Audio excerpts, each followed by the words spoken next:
Hey, what's up, everybody? Welcome back to season 2 of Conversations in Pop Culture. And before I introduce my guest and bring it on, we're going to talk a bunch of cool stuff about wrestling. I do want to remind everybody that a bunch of links are up above. So obviously, go click those links. Support wrestlers. Obviously, you can buy me a coffee. You know, I live on Buy Me a Coffee. Obviously, my guest, Perry, lives on selling merch as well. So go out and buy merch and click those links because they do matter.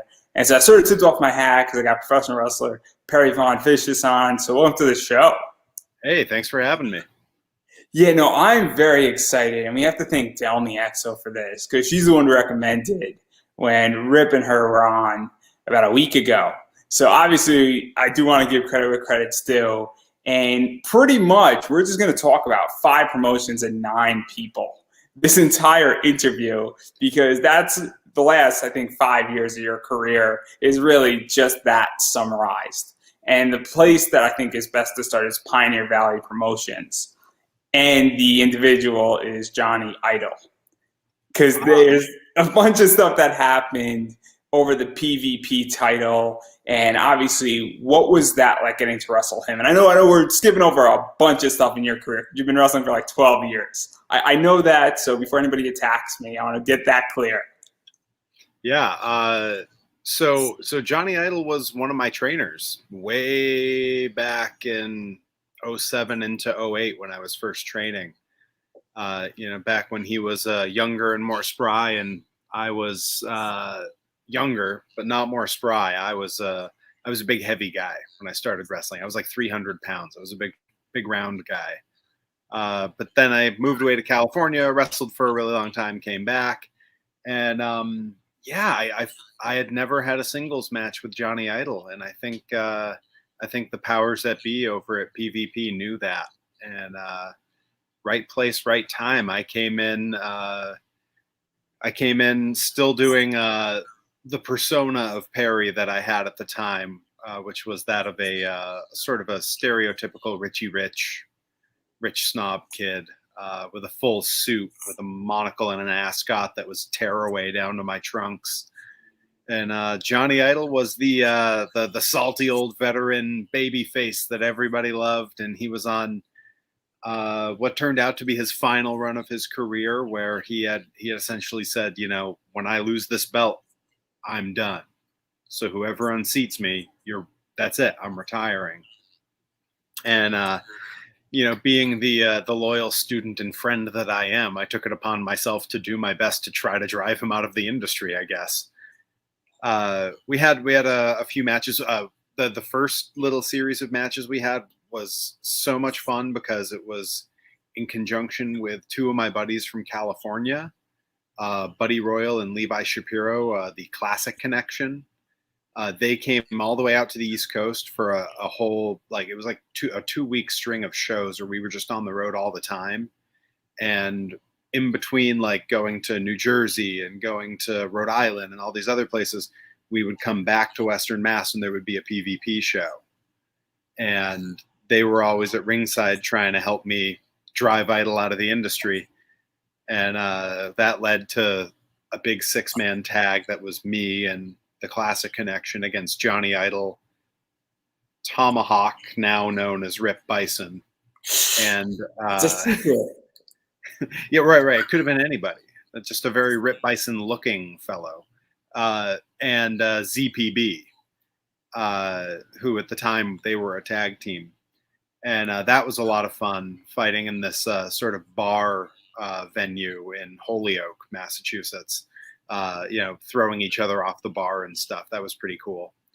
And then that eventually led to John and I had one final shot to get the belt from him. But in that whole run, there was mixes of me against John, me stealing the belt away, not winning it, but just taking it, and then him getting it back. And we wrestled a triple threat with Rip under a different name. At Fenway Park, and that was pretty cool. So yeah, Let me talk about this because this is why I bring this up and why I said we're going to be talking about like 5 people. Because as you're facing Johnny Idol, Rip, obviously Rip is Tomahawk, is getting involved, and you're having some matches with him. It's a triple threat, some tag team stuff is going on, and then that sort of forked, I guess, the rivalry, where this rivalry started with you and Johnny Idol, and then it became you and Rip, and you and Rip basically tore it down all across New England a bunch of times, I think, in PvP, and then obviously you faced Tomahawk and captured the PvP title. There's something else I could say. If you change one letter in PvP, you get something else that might not be so good. But even still, it's the idea that what was this like? Also, if you change one letter in PvP, you can get PvV, which would be very fitting. That is very, very true. That is very true. We should just start changing it, and we should just shoot them an email over there, But anyway, yeah, they're still taking time off. Following the I would say following the pandemic, but we're still in it. Following the shutdown portion, that shutdown portion 1, depending on how things go from here on out. But it did eventually lead to me and Rip having a lot of matches. I've kept a spreadsheet of my matches because I'm a nerd. And at one point I looked, and in the course of about 1 year's time, we had close to 30 matches against each other all over the East Coast. We were in the ring together in Canada. We were in the ring all through New England, New Jersey, down in New Orleans, in Texas. I mean, we were really all over the place, and pretty much everywhere we went, someone had seen a clip or something from one of the many crazy things we did in a match and said, "We want you to give us one of your matches." Which is, was very kind of them, but admittedly some of the clips were pretty eye-catching. We fought on top of a shipping container that was at an outdoor venue, suplexing each other on top of it and then jumping off of it at each other. We fought on top of the ring truck at a carnival, which made for a great image because the sun was just going down, so all the carnival lights are on with a big Ferris wheel in back, and there we are brawling on top of a U-Haul. And then Rip dove off of it onto me because he's a maniac. No regard for his own well-being. And yeah, we fought so much over the course of that time that eventually we were so sick of wrestling each other that we rode, I think most people, we can peek behind the curtain here pretty good. I think we were riding to these shows together. We were taking the same car. And on the ride back from one of the shows, we were both kind of like, neither of us wanted to say, "I'm sick of wrestling you." Neither of us wanted to come out and say that. But we were both saying, like, boy, it'd be nice to do something new once in a while. And finally, the thing that made sense was we should team up. If we're a tag team, they can't book us to wrestle against each other.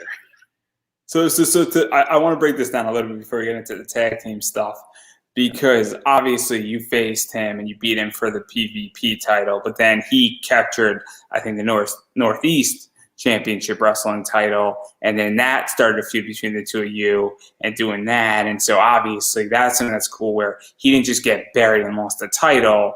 Now, you're PvP's champion and you're facing him for that championship.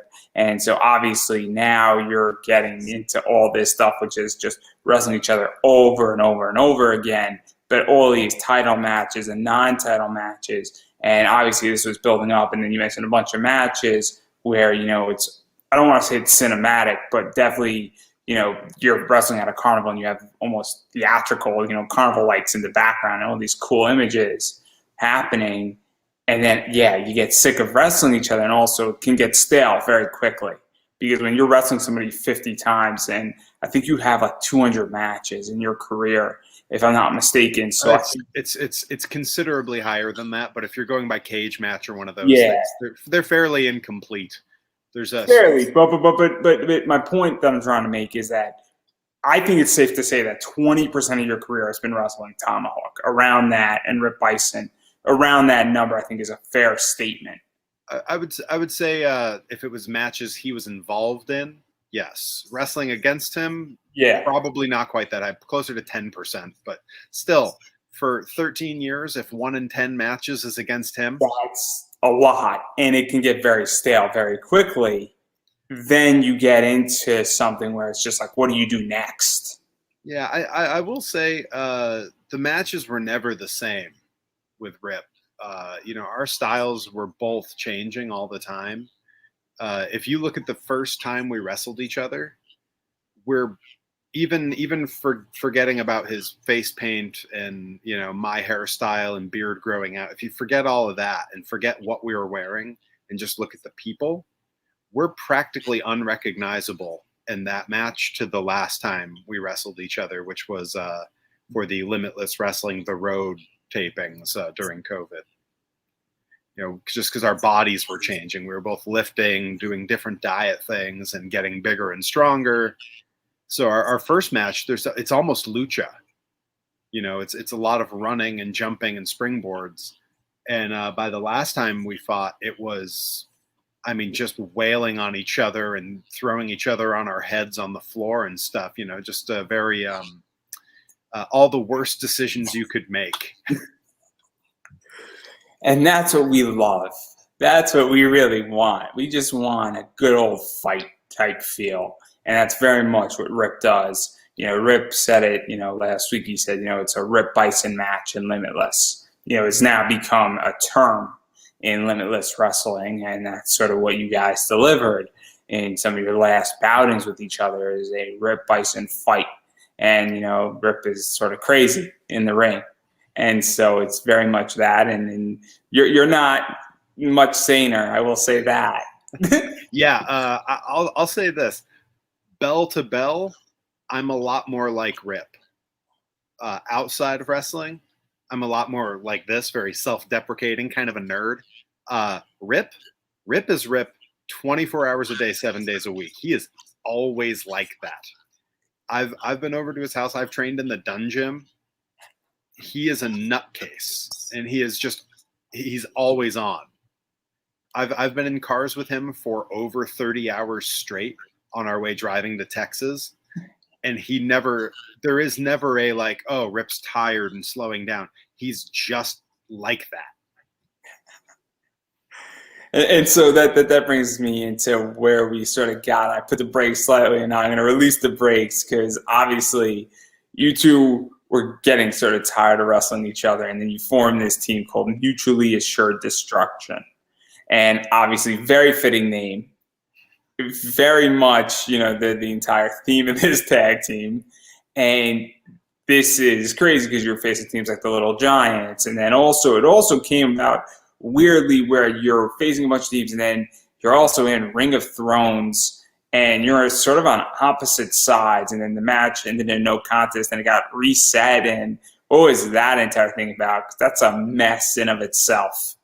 So that's a show that the company out here, NCW, they run for the eastern side of the state and sometimes down in the Rhode Island.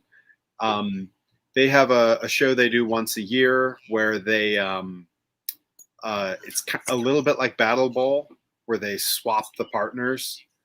And what they had done is they took all the teams for this little tournament, a one-night tournament, and just switched who was teaming with who all around at random.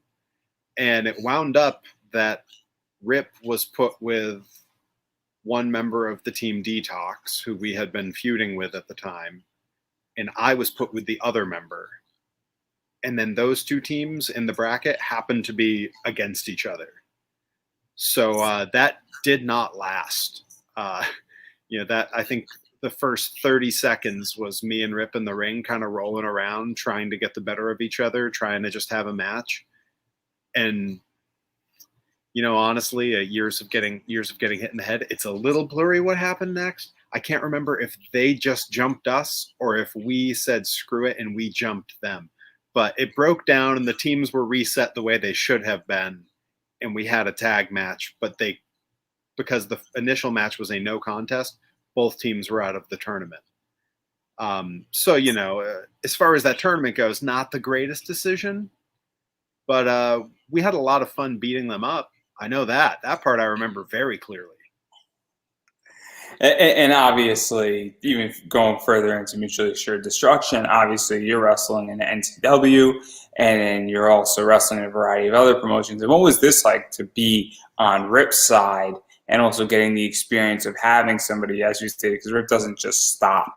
He's a monster, and you're more like Rip bell to bell as well. But now, not necessarily having to take, a suplex from Rip, but doing that to your opponents on the other side, because now you have two men who are very much balls to the walls in the ring, going at people. And there's a match in Limitless that we're going to talk about that really exemplifies that in a second. But I'm curious, and it's one of my favorite people in wrestling too, which is even worse. So, well, it was a nice change because as I said, I went through a lot of changes in the course of my career to that point. I started as kind of a heavy, slow kid, and I relied heavily on character work, which meant I was getting bumped around a lot, so I was sore all the time. And then I moved on to having lost 110 pounds. Now I was under 200 pounds, and now I was doing moonsaults and dives out of the ring, which also leaves you feeling awful the next day. And then I started hanging with Rip and lifting a lot more and eating a lot more protein and putting on, taking the size that used to be around my belly and putting it up on my shoulders and chest. And now I wasn't throwing myself at my opponents anymore. I was just throwing my opponents. And Rip was doing very much the same thing. And so, yeah, it was there were a lot of discussions with opponents where we said, well, they don't want to do what we want them to do. They don't really have a lot of say in it. It's not like they can keep us from picking them up and chucking them. I mean, dead weight, some of these guys were not heavy enough to keep themselves down. So yeah, we were it was a little bit of a rampage when the two of us were together, especially bell to bell. Backstage, there's a lot of me calming Rip down. And being on the road, it's a lot of the two of us the two old men from the Muppets, if they hated each other more than they hated the show, that's the two of us in the car. We just constantly at each other's throats. We have spent insane amounts of time together over the last 3-4 years or so. And I think Rip would say the same thing I would say, that neither of us would describe the other as being a friend. We are colleagues, or maybe co-workers, co-conspirators, perhaps, maybe a better term. But yeah, teaming with Rip was a lot of fun because it was like all of a sudden everything that I had done to that point where I held back because of, I'm not good at this or I'm not good at that. This always gets a reaction, so I'll keep doing that and not try this. All of a sudden that was out the window, and it was, you know what? I'm going to do whatever I want 100% of the time. And, who's going to stop me? And it felt the same. I could feel Rip becoming very much the same way, which, of course, I mean, you look at him now, he's on the singles tear of a lifetime.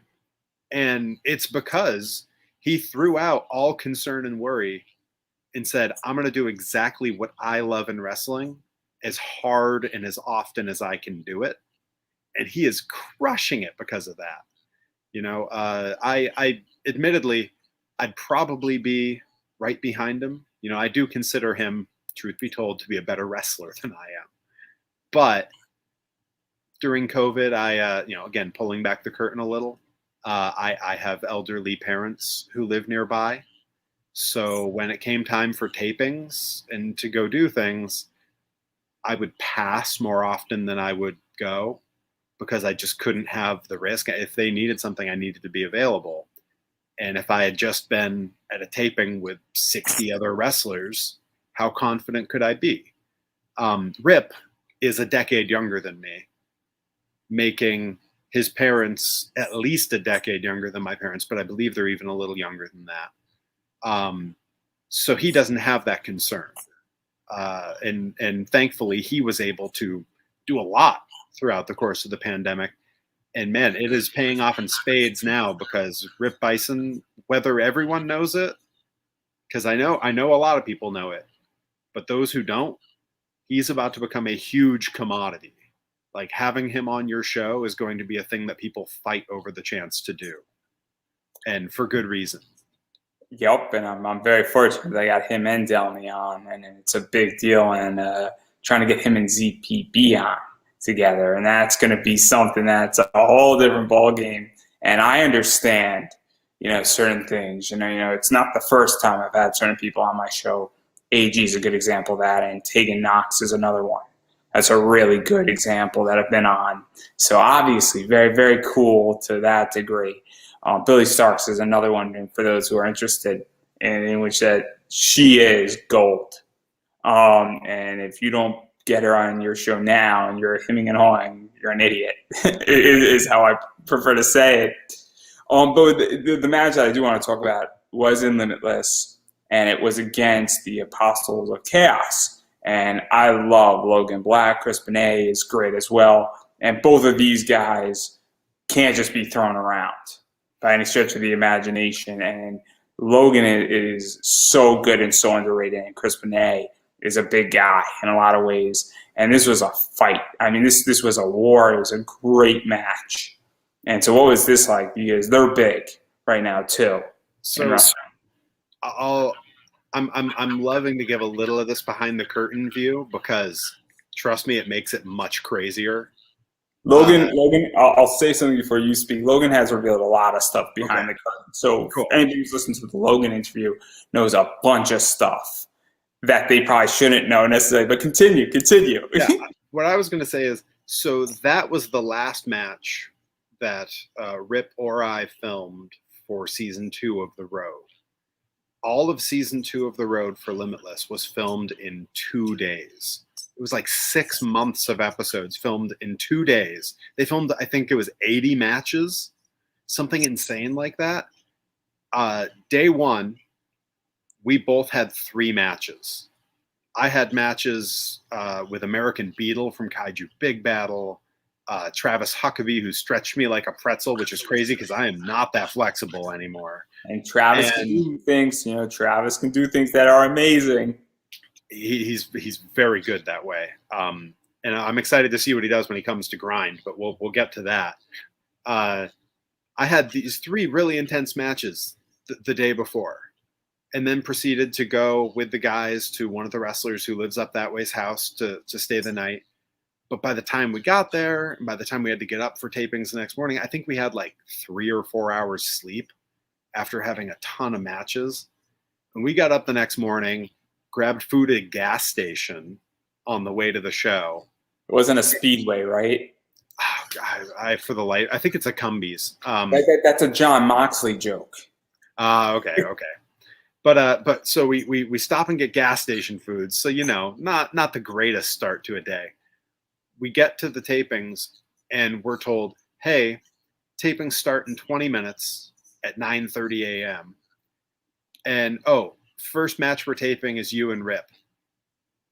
So that match we had, that was at 9:30 in the morning after 3 hours of sleep and 3 matches each the day before.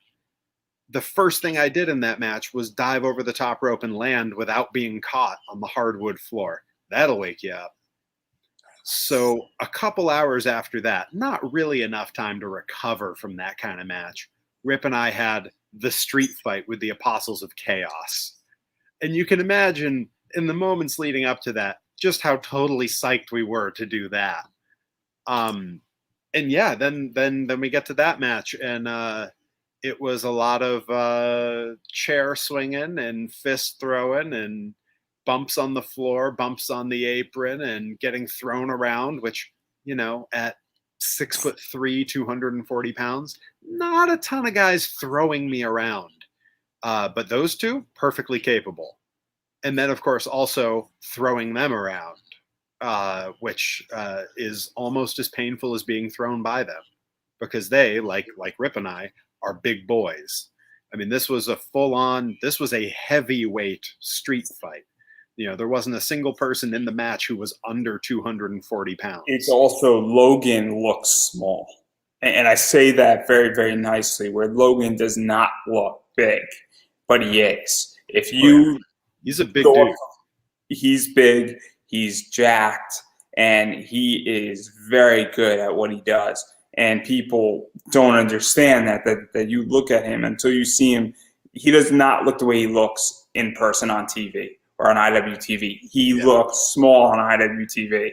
Chris Benet looks big, regardless. Yeah. Logan is a monster. When I met Logan the first time, I'm like, what? You do not look the same on TV. TV takes away like 30 pounds on Logan. Logan's one of those guys who, I mean, when you're standing next to him, he's, without being like a fat guy, he is a jacked guy. He's as wide as he is tall. I mean, it's like getting in a fight against like a small truck. I mean, bumping into him or having him run into you is like running into a wall. It's incredible. That said, love both of those guys. Love them to death. Love the way they are in the ring. When you see them hitting me and you can hear that contact, I live for that. There's something about that where someone can just wail on you and all right, I'm coming back with one and it's going to be well earned.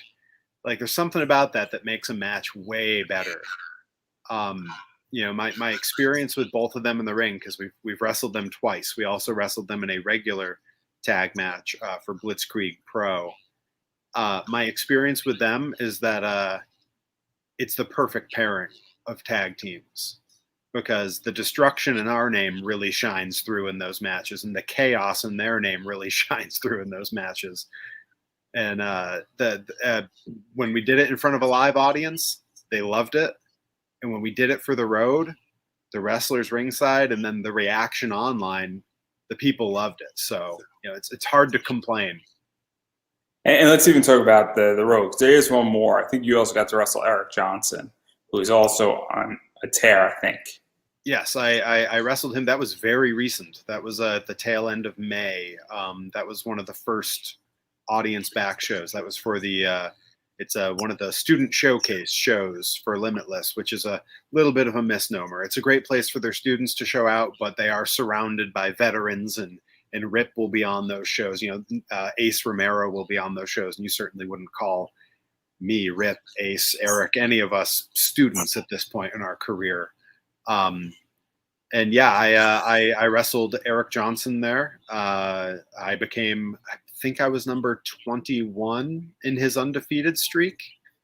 So yes, he did beat me. But I got to do a few things that I don't often do because he's a bigger dude. I wasn't about to pick him up for a power bomb. Especially not with the low ceiling in that venue. I don't know if you watched the match. It's a very low ceiling, and I'm tall enough that if I stood on the first rope there, I would have been bumping my head against the sprinkler system. You're not St. Louis Anarchy, who breaks their ceilings. The first match on that show, I will say the first match on that show, Dave Dwyer jumped off the second rope and definitely knocked a tile loose. And the powers that be at Limitless were not happy. The boys in the back were thrilled. We were losing it. We couldn't believe that we just saw that happen. But yeah, I wrestled Eric there, and I did a tilt-a-whirl head scissors. Totally normal thing for me to do. Did a suicide dive. Yeah, just all the time, just diving out of rings. And so obviously I bring that up because I really am enjoying Eric Johnson's undefeated streak, and I'm super excited to see where that goes. And, I want him to be in the title picture because obviously I think it's going to be very interesting. And also whoever beats him is going to be a big deal. Whoever beats him and breaks that undefeated, title string, and it's going to project somebody. And hopefully, somebody who needs the boost is going to get it more than somebody who doesn't need it. There's one person that I'm hoping beats him, but I'm going to keep that. The real interesting thing about Eric Johnson and that undefeated streak, I don't know if you know this or not, as of what's been uploaded to IWTV, because there have been 2 Limitless events that are not live on there yet. They happened and they're not up. As of what's on there now, Eric Johnson has never been on a Limitless main roster show. If you think the run he's on, and he's a trainer at their school, a well-respected vet up in Maine, never been on one of those shows. And I will say, because it's already been widely advertised, he has, in non-IWTV timeline now, real life, he has been on a main roster show at Limitless in front of a live crowd. It has happened now. I was there for that show. And they announced all the matches for that. So I don't think I'm breaking any rules here by saying what it was, because it was all advertised on Twitter before the show. He main evented that show. Main evented against Ace Romero in a last man standing match. I won't spoil how things go. I won't tell you how things go one way or the other, but I will say, huge career moment for Eric Johnson to be on that show and in that. And it's going to be coming out soon, right? Yeah, it's got to be soon. I know this Friday is the show that was right before that is coming out on IWTV, so probably a week or 2 after that. So is this the 28th, August 28th show? It may well be, yeah. It's either the 27th or the 28th. It has to be one of those, because it would be crazy. If it's not this Friday, then it has to be the one after. Yeah, I would assume it's one or the other. It's pretty much on IWTV, though. So if anybody has an IWTV, subscription, they can figure it out. I don't want to mislead anybody down a path here. Yeah. That's why I'm saying, like, I don't want to give away anything I might know from that show. I'm happy to give away what I was doing at that show, because I was live posting it at the time. I, like Eric, have never wrestled on a main roster Limitless show. Eventually, I'm sure. But I have now served twice, once before the pandemic and once just at this last show, as the backstage interviewer. A role that I persona-wise, it's a little weird that I fit there, but at this point, again, this is a little behind the curtains. I've thrown all semblance of whatever the Perry character is clear out the window, and I've decided that I'm not getting any younger. My time in wrestling is definitely, my days and years are numbered at this point. I'm just going to do whatever makes me happy all the time. I've started wearing monster truck shirts cut into crop tops to the ring, because I think that's funny and kind of cool. I wore a shirt of the band The Residents to the ring, a band no one really has ever heard of, even though they've been around since the 70s and have 90 albums. Just doing whatever makes me happy. When I did the interviewing at Limitless, I wore a Weird Al Yankovic shirt. I wanted to look like a pro.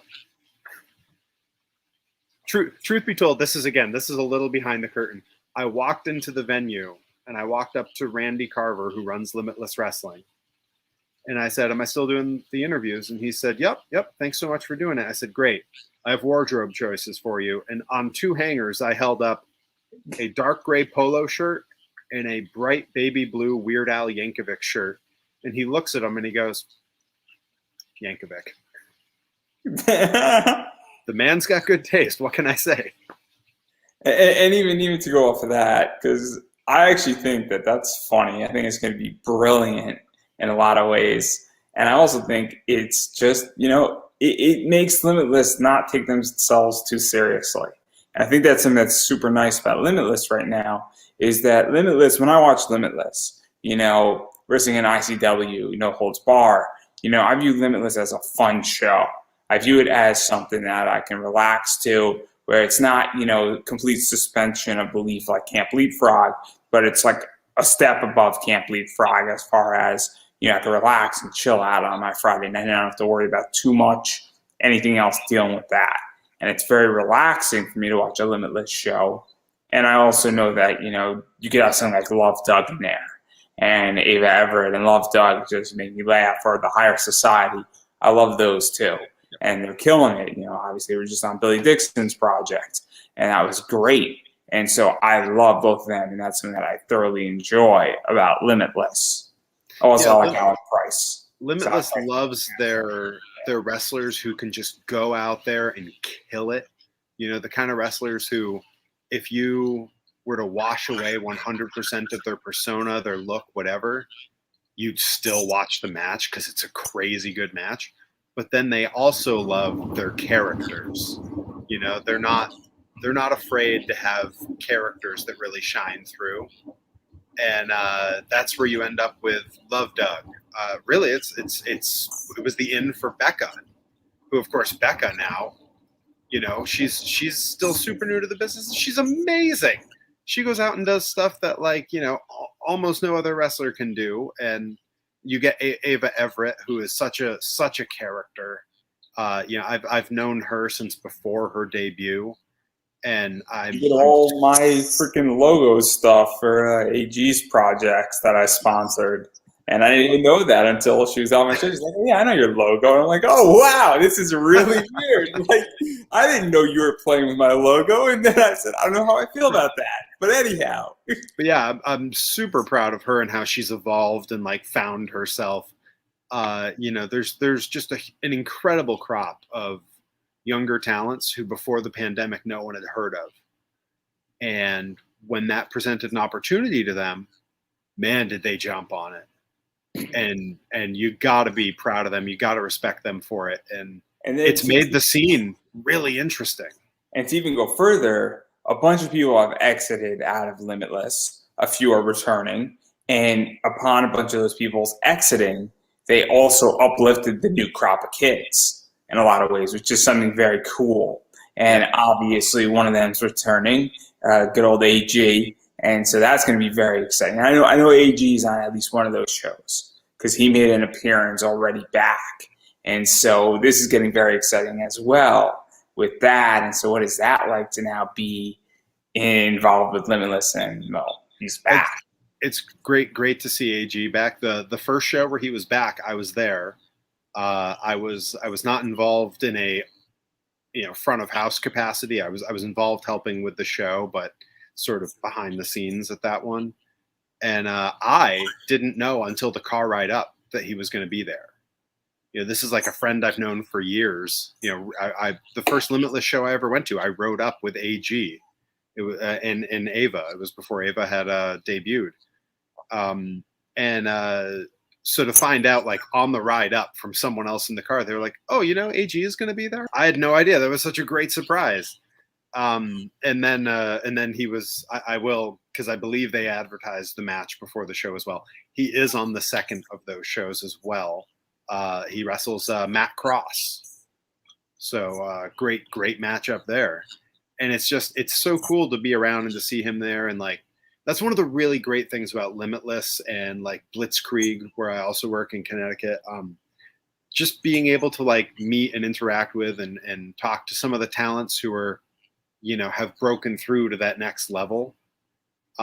Whether they're someone that you knew beforehand, I knew AG when he was a teenage referee. He reffed a match that I did at some crappy fair show. I know that. Spoke about that. And then and then knowing him now as a superstar, and he'd hate me saying that, but yeah, knowing him now as a superstar, and then being at those shows and getting to chat with people that I've been on other shows with that I haven't seen. Danhausen was just on a Limitless show, and I hadn't seen him since Black Label Pro, the last WrestleMania before the pandemic. We were both in a battle royal together. And that was the last time we had seen each other. So it was cool and that was before he really took off, That was also when Warhorse started taking off too. And yeah, it was literally 2 months later, those two guys were the most talked about guys in indie wrestling. But that weekend, they were like anybody else there. It was right before, it was like they were ready and waiting to pull the ripcord, and they just took right off. But yeah, getting able to talk to Danhausen, AG, all these people coming in, down at Blitzkrieg, they've got Ultramantis Black is coming in for a show really soon. That's going to be awesome. It's really cool to get to like talk to people who've sort of been to that next level. And now I want to table Blitzkrieg because we're going to talk about Blitzkrieg, but I do need to mention ZPP because Sure. I love ZPB. And ZPB was my second interview actually of this year. Devontae, technically ZPP was technically first, but Devontae's took the first spot. And so obviously you two are the monarchy in Right Coast Pro. And so I love this. This is sort of the snobby rich kid attitude. This is the entire idea. And it goes a little bit deeper. It's obviously a little bit bigger than just the two of you, the stable. But what was that like? Because this stable is brilliant. And so that is, I will admit, a thing of the past. We do not work there anymore. There's a long and very funny story there that I would definitely say for off the air. My history with ZPB goes all the way back to the beginning of my career.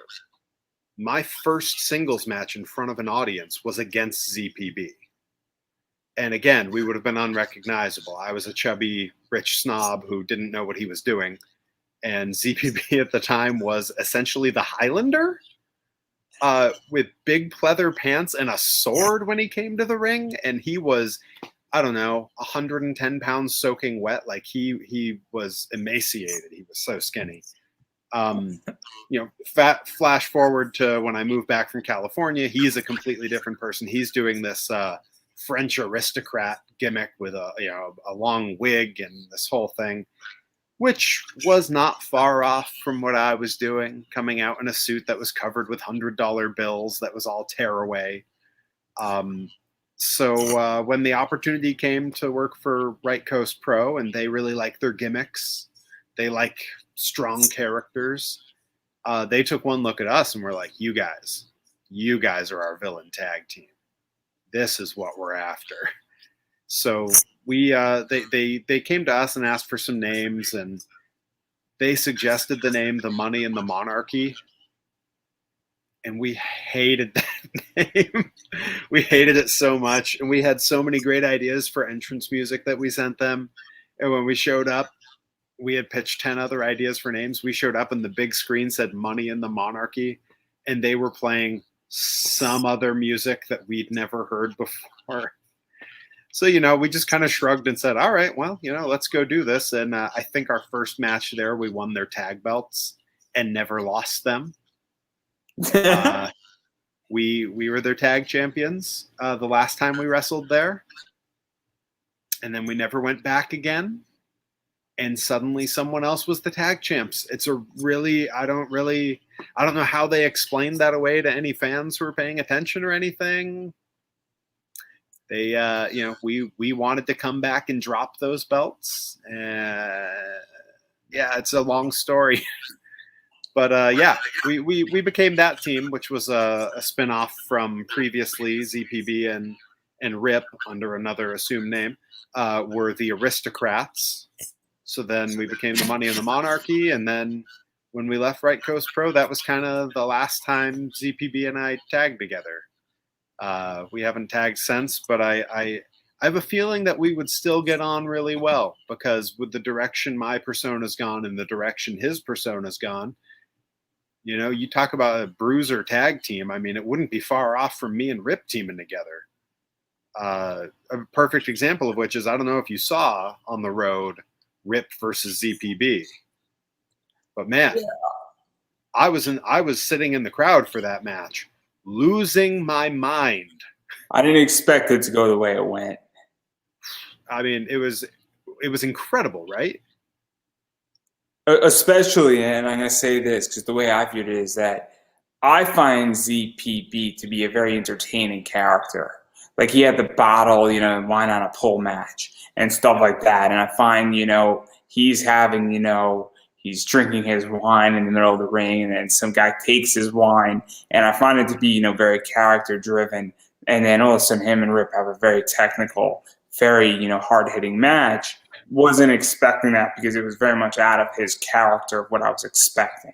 And I think that's something that a lot of people are just not ready for. And it was awesome. I enjoyed it, but at the same time, I was still getting accustomed to Rip, and I was getting somewhat accustomed to ZPP, and I knew both of them what their styles were. And then obviously throwing them together, I'm like, this is going to be sort of a comedy thing, and it wasn't. Yeah, there were two people, three people. There were three people sitting in the audience at those tapings that knew exactly how that match was going to be. There were only three of us. Everyone else was probably thinking the way you were thinking.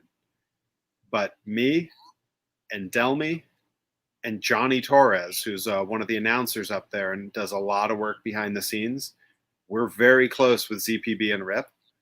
And we were well aware of what those two were capable of. And we knew that given free reign to go out there and do whatever they wanted, it was going to be a terrifying brawl. And there are moments in that you'll hear high-pitched screams when they do something scary. That's me. You can't tell because I'm wearing a mask, but that's me. And occasionally you'll hear someone going, oh, like really low. That's Delmy across the ring being psyched because she loves it when those two kill each other. Everyone else was freaking out and just kind of stunned and making a lot of noise, but they were just so taken aback by it. But Johnny Torres, Delmy Exo, and Perry Von Vicious, oh man, it was Christmas for the three of us. And to even talk about Limitless, because obviously I didn't ask before and I want to ask now, is that what was that like to wrestle in front of other wrestlers? Obviously, I've spoken to Delmy about this and a few other people. Obviously, Al Price has been on, and then Jesse Nolan, I want to say, who had a few matches, and she's brand new. She is classified as a student. Obviously, it's a weird entity to be wrestling in front of your peers, them to cheer, and then dealing with everything. And then obviously, I'll say it was not a totally new experience. I had done dojo tapings for Limitless before. They did those a lot. You can find like me and Alec Price had a match at one of those where it's just the other wrestlers. I had done tryout matches for companies where it's just the other wrestlers. And in all of those situations, it is 10 times more intimidating than wrestling in front of wrestling fans. Because wrestling fans, if something doesn't go quite right, they don't know. If you change plans mid-match and do something different, they don't know. But the other wrestlers, they know. They know. And yeah, we're all rooting for each other. We want everyone to have killer great matches because the better Rip and ZPB is, the more eyes are watching the next week when I wrestle Travis Huckabee. The better me and Travis are, the more people are watching the next week when Jeremy Leary wrestles CPA. It all builds. We all want everyone to be amazing. But at the same time, no one will see it and call you out faster than the other wrestlers because there's 10 people sitting around ringside going, I could have done that better. And you don't. That's the place that you want to fail the least is when your peers are watching. And it's I can imagine for some of the younger talents who are really new at Jesse Nolan, for example, that it's really intimidating. An unproven younger student in front of all these wrestlers. And then you have Rip or Delmy or Ashley Vox, who are on incredible career trajectories. If something doesn't go great in front of that room of wrestlers, they've had 20 other amazing matches in front of those wrestlers. It's a bad night out. It's something. Yeah. And then there's me, who is a little bit like Eric Johnson, sort of the old man on the roster. Again, saying I'm almost a decade older than Rip. There's a lot to prove there. You don't want to go out and have everyone say, boy, in his mid-30s, he really can't keep his wind or anything like that. So I go out there and, Boy, you watch me and Rip go out there when we have that match. I came back later and watched it, and for the life of me, I have no idea how I did what I did, because you watch us go in the first 5 minutes of that match, there is no stop and catch your breath. It is just two guys who are 240 pounds sprinting at full force and diving and jumping and throwing each other nonstop. And for the life of me, I have no idea how I did it. Yeah, I could see that. I've never been inside a wrestling ring. I have no desire to. I enjoy wrestling. I wouldn't mind commentating, but I do not want to step inside a ring. It does not seem like an easy task. I think it would be very hard, and also rope rings, from what I understand, can hurt. So I am not a sadist. I prefer, I like cushiony things. I don't like to be hurt. It's. I have my own ways. The closest thing to pain I enjoy is a whiskey going down neat, and that's about it. So that's where I stand on the issue here with all of that. And then obviously Limitless is just a very cool place right now. It's a very hot, company, and they've done a lot of stuff right as far as stories. Also, they positioned themselves while Beyond wasn't running. Limitless was one of the only companies that was running constantly and consistently on IWTV. And, certain people have disagreed with me on that statement, but it's helped tremendously from a business point. And they were very smart about how they did it. Like I said, all of season 2 was filmed in 2 days. So for that weekend, all those talents were tested. You had to show up, and because it was pre-vaccine, you had to show up and show your test that was within the last 4 days, negative for COVID. It was temperature checks, which I know are not a perfect, not a perfect metric, but it's a good start. It was honor system that you didn't have any symptoms or anything, but it was also like you were there all day. If you had symptoms, someone was going to notice and say something. So no one showed up with the sniffles or anything. Everyone wore the masking at Limitless was outstanding and made me feel so much better about being there. Basically, unless you were around the people who rode in the car with you or your opponents, everyone had masks on all the time. Everyone was great about that. And there was hand sanitizer everywhere, and, everything that you could do. The ring was being wiped down with, the wipes and stuff between matches. Everything that could be done was being done. And that made me feel really good about that. But it was really smart because they did 3 sets of tapings, and that was it. That mitigates so much risk. It makes everyone so much safer to just do it all at once. That way you're not traveling back every week, every 2 weeks to film content. They got all their content for the pandemic in 3 tapings. It's such a smart way to do it. And, they were able to, with the same talent there, say, okay, well, you're going to be on for this many weeks. Let's give you these matches and these stories, and let's build things out that way. Just a brilliant way to handle an unfathomable situation.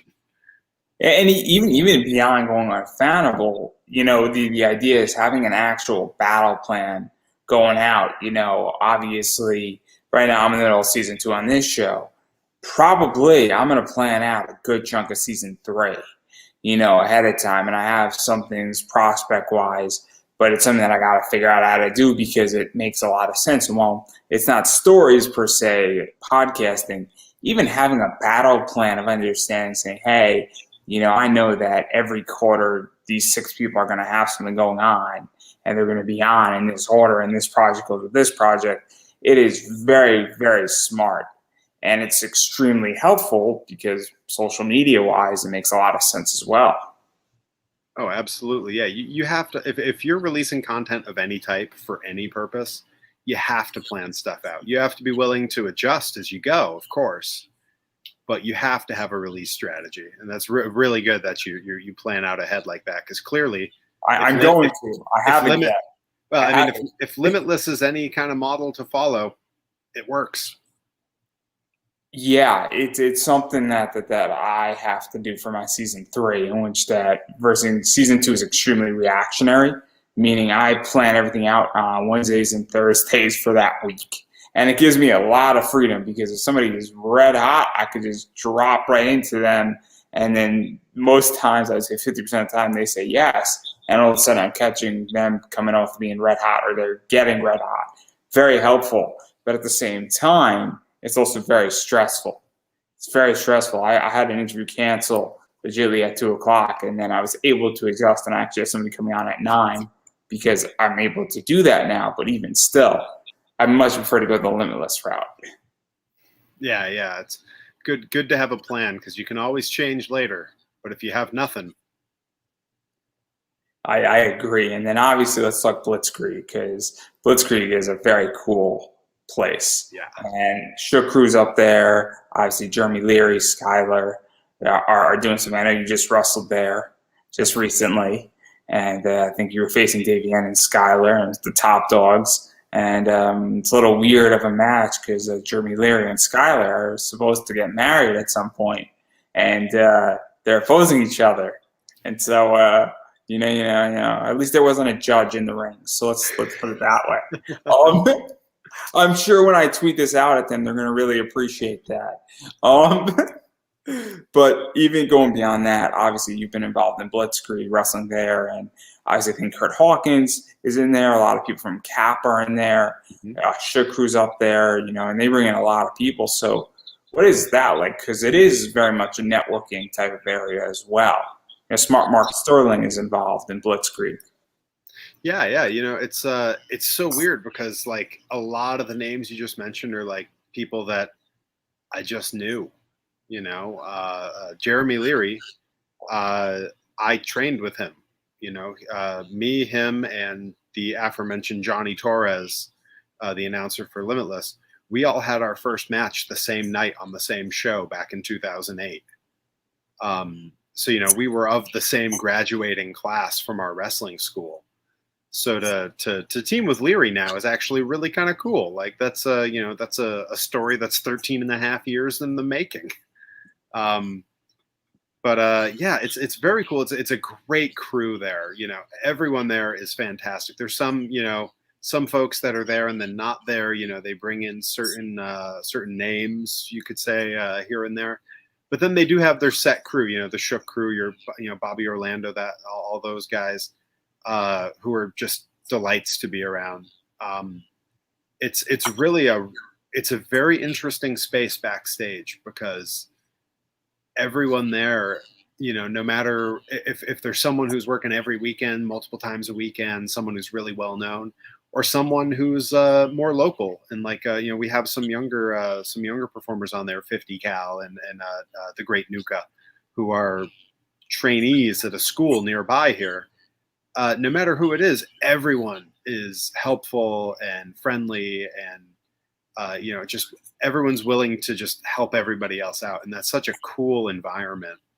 The shows themselves, they have less of a Limitless and Beyond sort of have this aura about their shows. There's this sort of like mid 2000s ROH aura about those shows. Limitless has a lot of the same talents, and talents that are certainly comparable. TV talents are on the shows, but their shows feel a little bit more like a party. There's a party vibe there, and not just because the last show we did was at a brewery, and before that, the last show they did was their annual luau. But all the shows have sort of a party vibe. A lot of that really does come down to Jeremy Leary and Skylar, who do, again, pulling the curtain back. It's their company. And the two of them, they just want everyone, fan, performer, whoever, to show up and have a great time. And they take that very seriously. And obviously Blitzkrieg is cool too, because Blitzkrieg is very accessible. Yeah. That's the other thing. And I'm not saying Limitless isn't accessible. Beyond is also accessible in a lot of ways. But I find that Blitzkrieg streams on Twitch. And Twitch for the most part is free. And then they also stream on other people's, Twitches. I think they stream on, Matt Cardano's and Kurt Hawkins's, the major. Well, I can't even think of that podcast's name, but they stream on that, and so a lot of eyes get on that. And it's very accessible, And so that's something that's very cool about Blitzkrieg is that, it's accessible and it's, you can watch it very much for free. And Yeah, yeah. helpful. I will say the show we just had on Sunday wasn't live streamed, but it will be going up after the shows have been streamed. They all get uploaded to IWTV as well, so they're all available there. And this one was a good one because that tag match you mentioned, Davian and Skylar, the top dogs, against me and Jeremy Leary, that was the main event. I went from the last show where I was a last-minute addition to a scramble match to main eventing this show. And boy, this match, I think it delivered. If you've been on Twitter, you've probably seen how the match ended. It was pretty crazy. And again, I don't think I'm giving anything away because it's all over Twitter. Skylar got Leary onto a pallet that happened to be on a forklift. The pallet was then raised, the two of them in the air, and it drove over next to the ring, and she threw him off of it through a door. That's a hell of a way to end a show. I of course didn't see it when it happened, which is very disappointing because win or lose, that's a moment you'd like to take in. I unfortunately was on the searing hot asphalt, feeling the effects of Davian's finisher, the Davy End Your Life. So I did not see it happen, but I heard it. I'll say this, you never want that to happen to your tag partner, but better him than me. I'm sure he'll say the same if it was on the other foot. I'm more than certain because that's just the type of guy the leader of the Hive is. Yeah. So there we go on that, and then obviously let's talk about what's going on with I think Grind Pro. Yeah, this is a really cool project that I'm very excited about. Everyone knows it's Delmy Exo and Rip Bison's new promotion. They spoke about it on my show last Monday, not yesterday, but the Monday before that. Yep. And so obviously, people watch that, and then even going forward, I haven't even started pushing it out yet, and it's done okay. But what is your involvement and what is that with being involved? Because obviously it's hitting a different side of, I think, Western Massachusetts. And obviously it's not stepping on it Beyond's toes. It's not stepping into Limitless's territory a little bit. It's not conflicting dates and all that stuff that's going on. And obviously it's a very tightly run show so far. Yeah. I'm very excited for the debut show.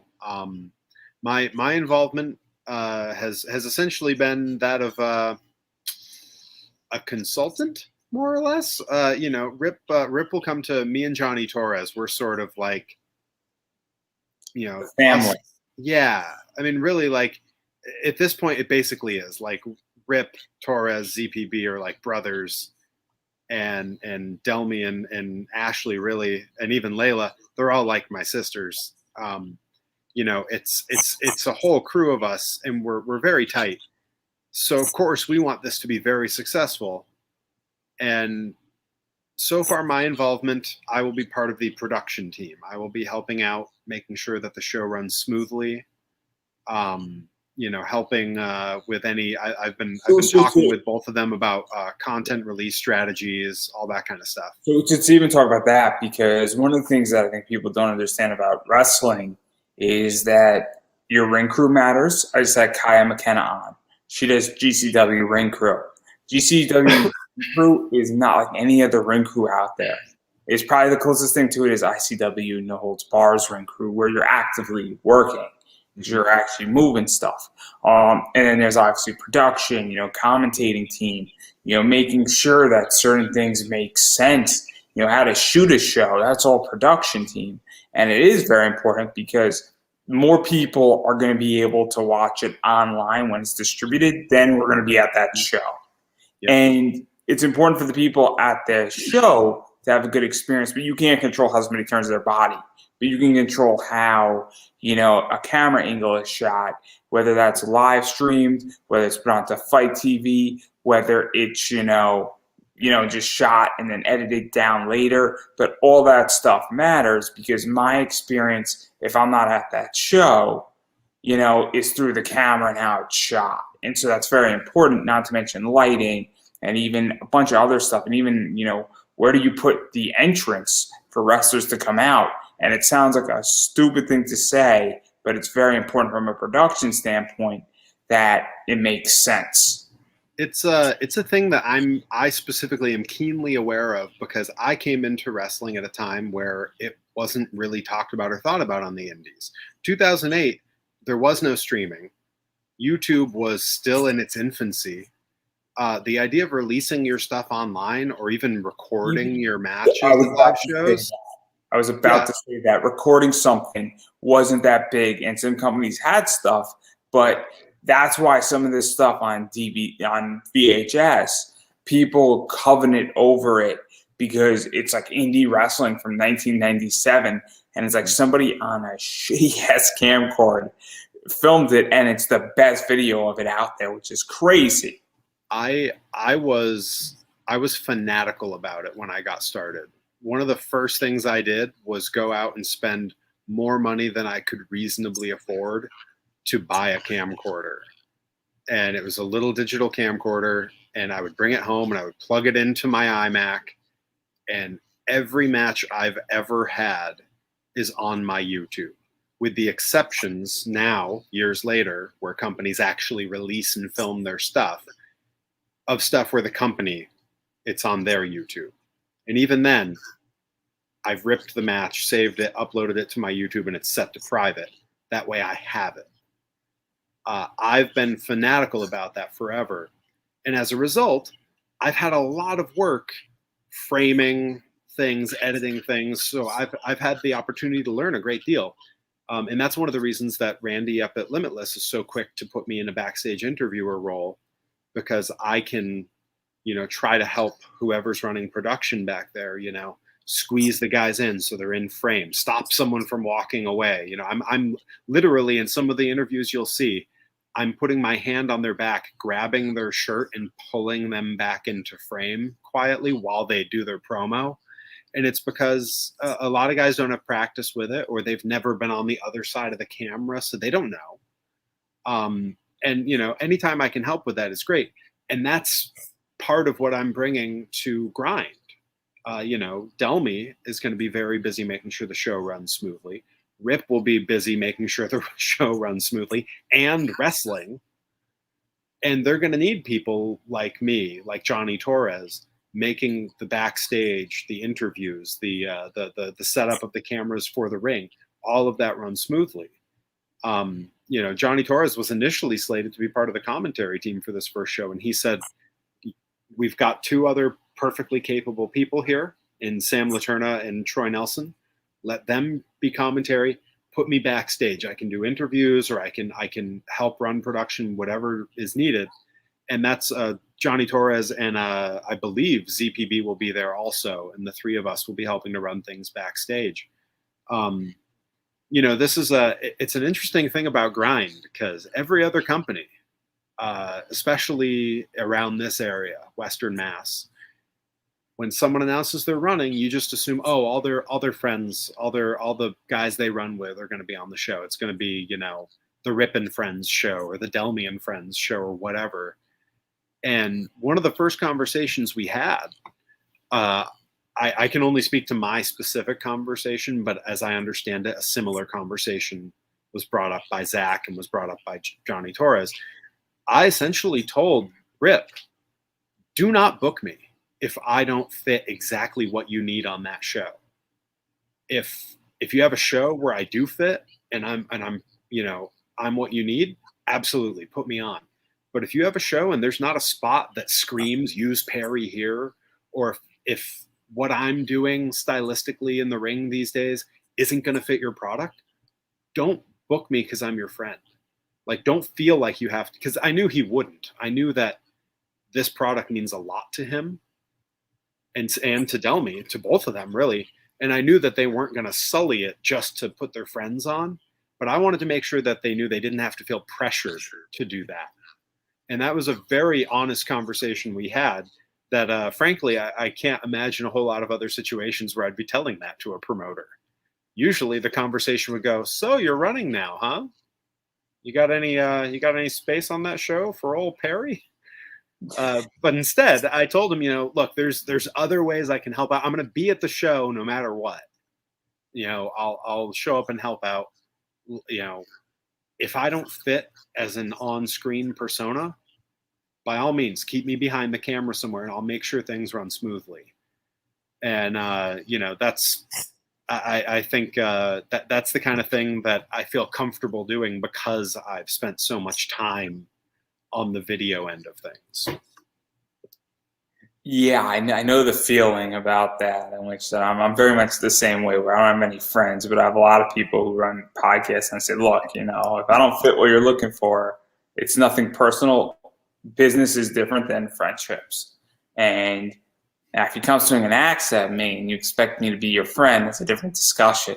But that's a whole different ballgame right there. But that's something that's going to be very interesting about Grind. I'm very excited because obviously I think there's maybe 20 wrestlers collectively that are all involved, maybe even 18.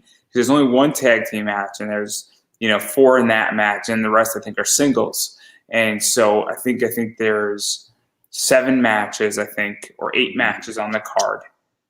And some of this stuff, I know it's being released weekly, week by week by week. Yeah. And so obviously, but I know there's only one tag team match. That has been confirmed.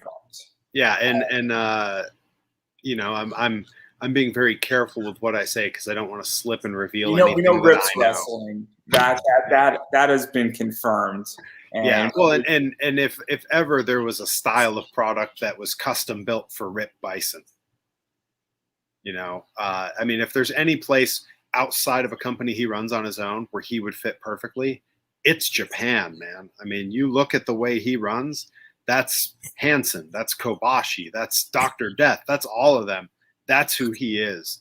So he is ideal for this product. Also, it helps save a lot of money because it's Right. one more talent you don't have to buy. And he said it himself, and I don't think that's a secret, where, if you're running a promotion and you're the promoter and you're doing commentary, you're solving problems piece by piece by piece, and every dollar matters. And I know all about that. So I've been running a podcast and this show and several others for almost 8 years. And there's a reason why I do all my own editing, because it gets expensive quickly.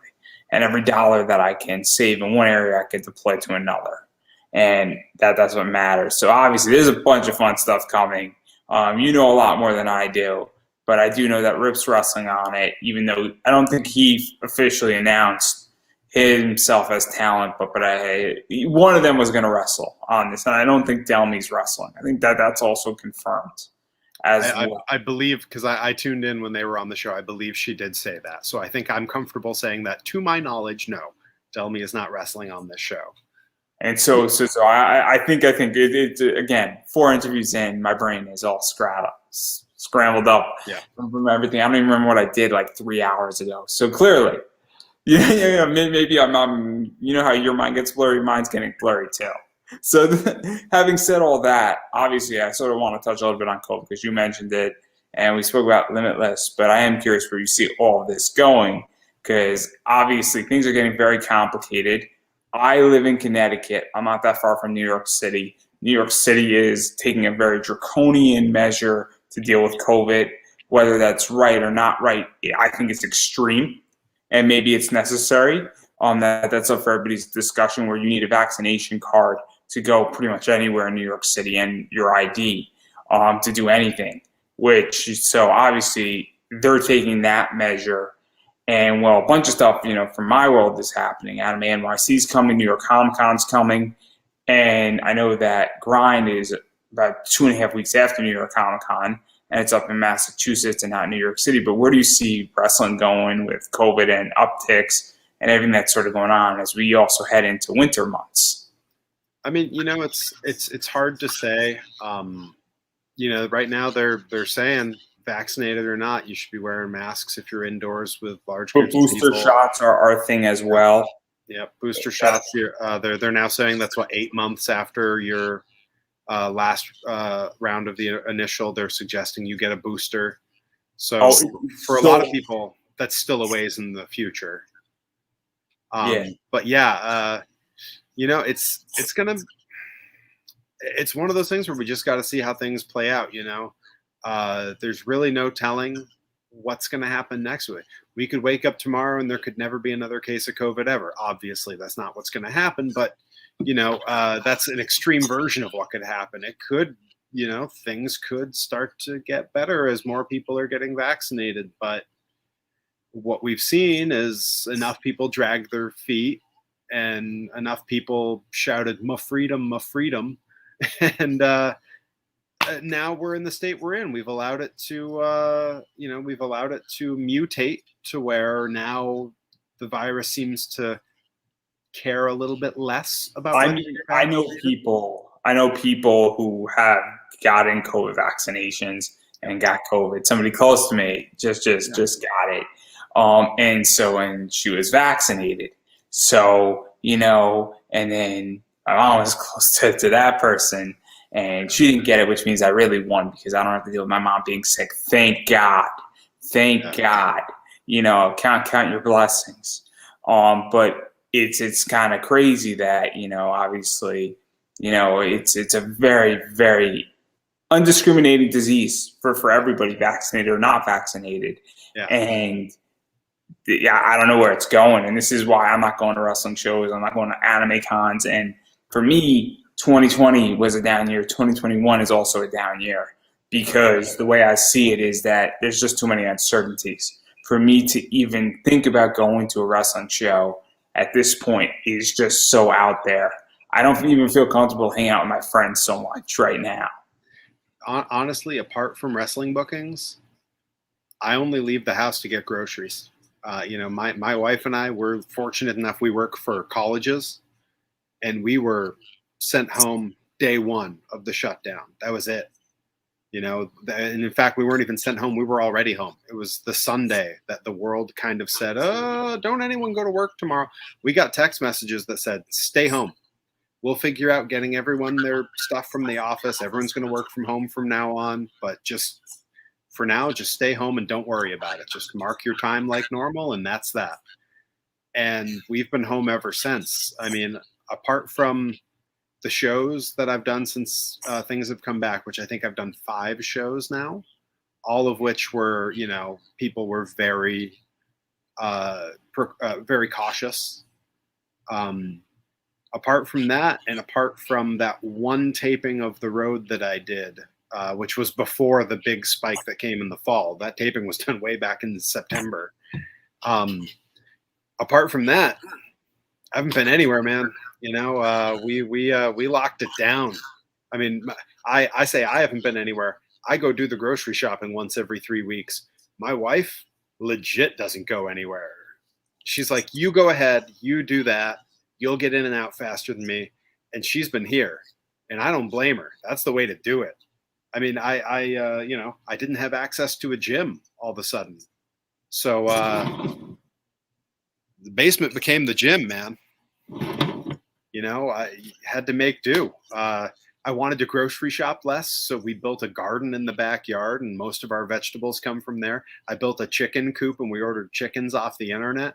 I don't have to buy eggs anymore. This is the reality I'm living in, is that apart from going and doing these shows, I'm not anywhere. And even at the shows. So let me ask you a very mean but important question. When is the cow coming next? If we had I'm more so space, sorry. It's too easy. If we had more space, man, honestly, we wanted goats. We really want goats. But for now, it's just me, the wife, 2 cats, and 6 chickens, and that's plenty of work as it is. But yeah, it's this is the reality we're in. I go to shows. I keep my mask on until I'm performing. I don't set up my merch table. I don't go out and talk to fans. I stay in the back and typically only interact with the people I'm going to be in the ring with. I didn't do any shows until I was vaccinated.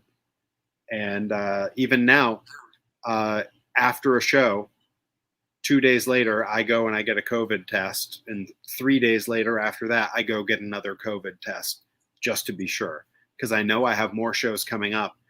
And even if I got it, and, you know, typically, it's not all the time, but typically if you're vaccinated, the symptoms are much more mild. It's not every time, but typically. So even if I had very mild symptoms from it or something, the last thing I want is to be a vector. I don't want to go to some show and find out that I killed some little old lady because I breathed at her. You know, that's a terrible feeling. And so I've been very cautious, and I'm watching things all the time because I can already start to see things that I was looking forward to and things friends were looking forward to being canceled. I was on the 31st, I was supposed to go see The Residents. I was really looking forward to it. They only sold 25% of the capacity of the venue. They were going to have chairs spaced that you weren't allowed to move, so everyone was away from each other. The band wears masks. Like they've never shown their faces. So it's a natural fit for them to say everyone has to wear a mask. So it was going to be running a mask contest to see who has the best mask. Exactly. It was going to be such a like fitting, easy, perfect show. You know, all the members of the band are septuagenarians, so they weren't taking any risks. And I was like, this is the perfect way to dip a toe back into some reality. I had tickets to it before everything shut down. It was canceled. It was rescheduled. And it was canceled again and rescheduled. And now they've just canceled the tour. It's not coming back. That's how I felt with going seeing Hatsumiku. I'm one of those. Yeah. There you go. Let me explain. I was so happy when it was canceled because they didn't cancel it in DC till like literally 48 hours. And I'm like, you people, it's canceled in Boston. It's canceled in this thing. And it was not fun because I'm like, I don't want to lose $200. I'm not crazy enough to go. And then, you know, I was so happy because I got my money back and I was thrilled. And eventually, when it comes back to the U.S., I'll go. It'll be a fun time. But again, I could wait till 2024. But I did get to see Sailor Moon live. So very important. If you had to pick between the two, you know, one of those is more important than the other. But I digress right there. And so obviously, you know, and I was thinking about going to see Leonard Skinner up in New York, and obviously one of their members just got COVID. And so that's something that is very complicated as well, where anybody is susceptible to this. So it's very crazy what's going on in the world right now. And wrestling is no exception. I don't know what just happened.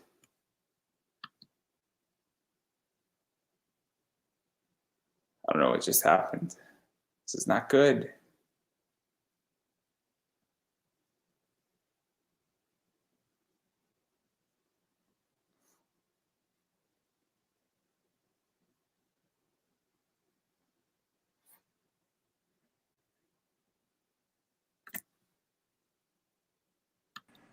Oh man, I thought I did something. Oof.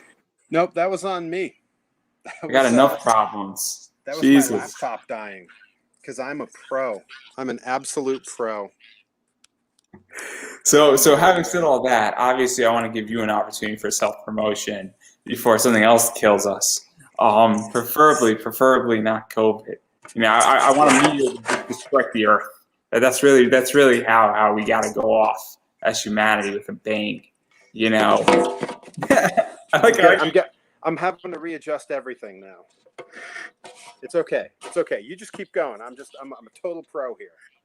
So obviously, where can people find you? Because, you know, Facebook, you know, pages are important. Twitter, I know you're on Twitter. Instagram is extremely important. Obviously, Pro Wrestling Tees is big cartel. You know, Snapchat, TikTok.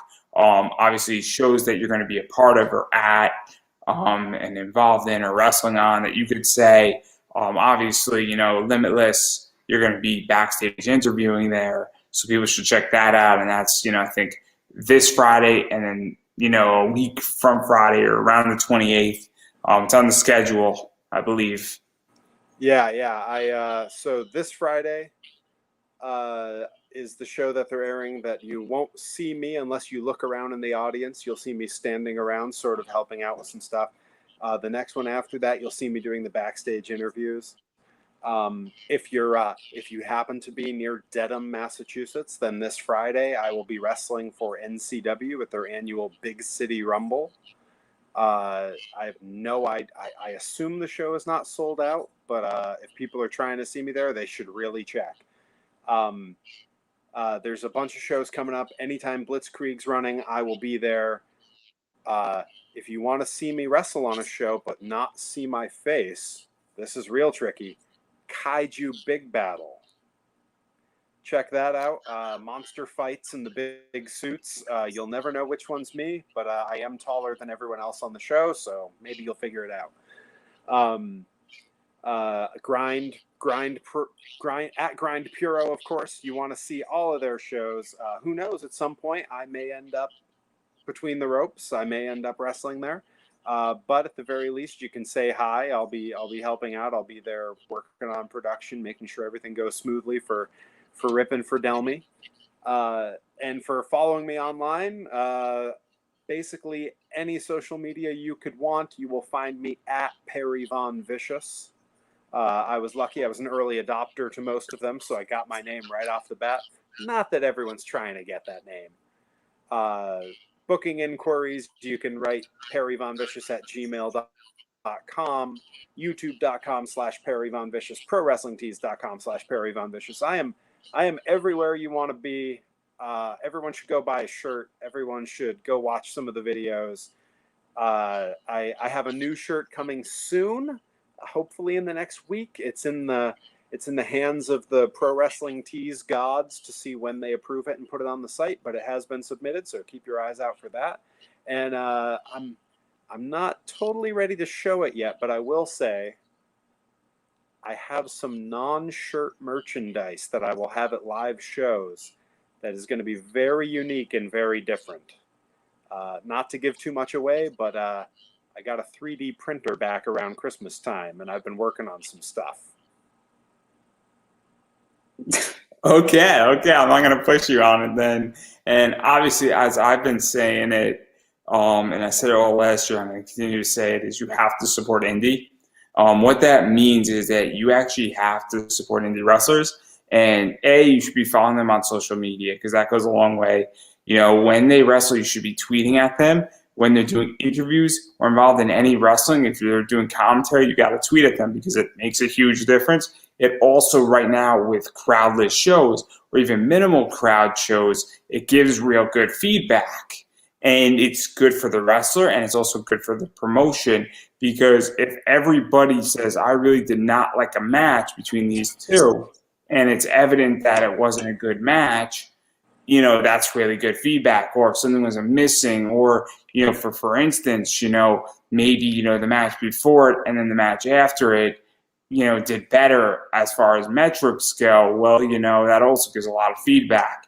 Not to mention that it's a really good way to also let promotions know, saying, hey, we want to see more of this wrestler, and we really like where this wrestler is going and what they're doing.